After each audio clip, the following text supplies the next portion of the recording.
അസ്സലാമു അലൈക്കും വറഹ്മത്തുള്ളാഹി വബറകാതുഹു. ലഅനത്തുല്ലാഹി അലൽ യഹൂദി വന്നസാറ ഇത്തഖദു ഖുബൂർ അംബിയാഹി മസാജിദ്. പ്രവാചകൻ സല്ലല്ലാഹു അലൈഹി വസല്ലം പറഞ്ഞു, ലോകത്ത് മതം പഠിപ്പിക്കാൻ കടന്നു വന്ന പ്രവാചകന്മാരുടെ കബറുകളെ ആരാധനാ മന്ദിരമാക്കി തീർത്ത യഹൂദ ക്രൈസ്തവ സമൂഹത്തിന് അള്ളാഹുവിന്റെ ശാപമുണ്ടാകട്ടെ. വീണ്ടും പ്രവാചകൻ തുടർന്നു, എന്റെ സമുദായം യഹൂദ ക്രൈസ്തവ സമൂഹത്തെ ചാണിന് ചാണായും മുഴത്തിന് മുഴമായും പിൻപറ്റുക തന്നെ ചെയ്യുമെന്നും. അതാണ് നാം ഇന്ന് കണ്ടുകൊണ്ടിരിക്കുന്നതും.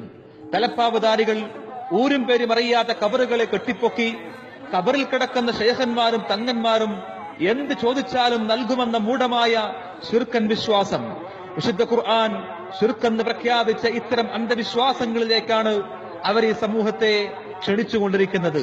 ഇപ്പോൾ നിങ്ങൾ കണ്ടില്ലേ, ഏതോ ഒരു തങ്ങളുടെ പേരും പറഞ്ഞ് മൊബൈൽ ദർഗയുമായി ഊര് കണ്ടുകയാണ്.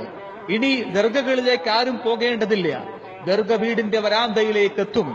ജാറം കാണാൻ സ്ത്രീജനങ്ങളതാ തമ്പിടിച്ചിരിക്കുന്നു.